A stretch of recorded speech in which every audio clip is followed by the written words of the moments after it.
Hello అండి, welcome to VH vlogs. ఇవాళ నేను మీకు ఈజీ అండ్ క్విక్గా తోటకూర ఎలా చేసుకోవాలో చెప్తాను. ముందుగా తోటకూరను అయితే చిన్న చిన్నగా కట్ చేసుకొని నీట్గా కడిగి పెట్టుకోవాలి. ఇక తర్వాత స్టవ్ ఆన్ చేసి గిన్నె పెట్టుకొని 2 టేబుల్ స్పూన్ల నూనె వేసి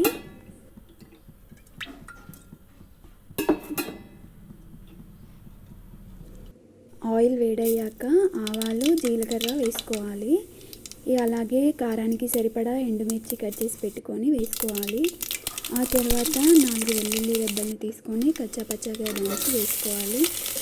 అది కాస్త గోల్డెన్ బ్రౌన్ కలర్లోకి వచ్చాక 1 స్పూన్ పసుపు వేసి బాగా కలుపుకోవాలి. ఇప్పుడు పోపు అయితే రెడీ అయింది. ముందుగా మనం కడిగి పెట్టుకున్న తోటకూరను నీళ్లు తీసేసి పోపులో వేసుకోవాలి. కొంచెం కొంచెంగా వేసి కలుపుకోవాలి. ఆ తర్వాత మొత్తం తోటకూర వేసి మూత పెట్టాలి. 2 నిమిషాల వరకు మూత తీసి చూస్తే ఆకైతే వల్లినట్టు అవుతుంది. అప్పుడు మనం రుచికి సరిపడా ఉప్పు వేసి కలిపి మళ్ళీ మూత పెట్టుకోవాలి. ఉప్పు వేస్తే ఈజీగా ఆకులో ఉన్న వాటర్ పర్సంటేజ్ అంతా బయటికి వస్తుంది. ఆ వాటర్తోనే ఆకు తొందరగా ఉడుకుతుంది మనకి.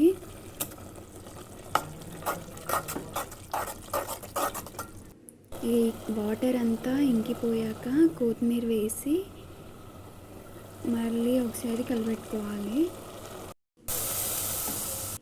వాటర్ అంతా ఇంకిపోయాక ఏంటంటే దీన్ని మేమైతే పప్పుదువ్వ అంటాం. దీంతో పప్పు, తోటకూర ఇట్లాంటివి మెత్తగా రుద్దుకుంటాం అన్నట్టు. ఇది వేసి తోటకూరని మెత్తగా రుద్దుకోవాలి. మెత్తగా అవ్వడం వల్ల ఏంటంటే ఇంకా టేస్టీగా ఉంటుంది.